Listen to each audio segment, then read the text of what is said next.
Youngsters అందరికీ ఒక చిన్న ఐడియా. మీరు రెబల్ అని ఫీల్ అయితే ఇది మీకోసమే. జీవితం చూస్తే చిన్నదిగా ఉంది, ప్రపంచం చూస్తే చాలా పెద్దదిగా ఉంది. ఈ ప్లానెట్ ని ఎక్స్ప్లోర్ చేయడం కంటే బ్యూటిఫుల్ థింగ్ మరొకట్లేదు. ఈ లైఫ్ ని ఎంజాయ్ చేయాలనుకుంటే 20 ఏళ్ల దాకా బాగా చదువుకోండి, పెళ్లి చేసుకోవడం మానేయండి, ఎలాంటి రిలేషన్స్ పెట్టుకోవద్దు, లవ్ అఫైర్స్ కోసం టైం వేస్ట్ చేయొద్దు. ఆ తర్వాత మీకు ఇష్టమైన ప్రొఫెషన్ తీసుకుని పనిచేయడం మొదలు పెట్టండి. ఆ రోజు నుండి కరెక్ట్ గా 20 ఏళ్లు కష్టపడండి. ఏ రోజు వేస్ట్ చేయొద్దు.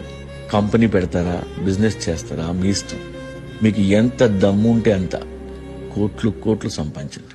40 తర్వాత మీరు పని చేయకూడదు, ట్రావెల్ చేయండి, అదే మీ పని. దేశాలన్నీ తిరగండి. ఎవడన్నా అడిగితే ట్రావెలింగ్ ఇస్ మై ప్రొఫెషన్ అని చెప్పండి. Travel like a monk but rich monk. లేదు నేను కొడుకుని గంట, వాడికి మార్కులు తక్కువ వస్తే స్కూల్కి వెళ్ళి ప్రిన్సిపల్ ముందు వీపీలా నించుంటా అంటే నీ ఇష్టం. ఎవరో ఒకరు ట్రై చేస్తారన్న నమ్మకం.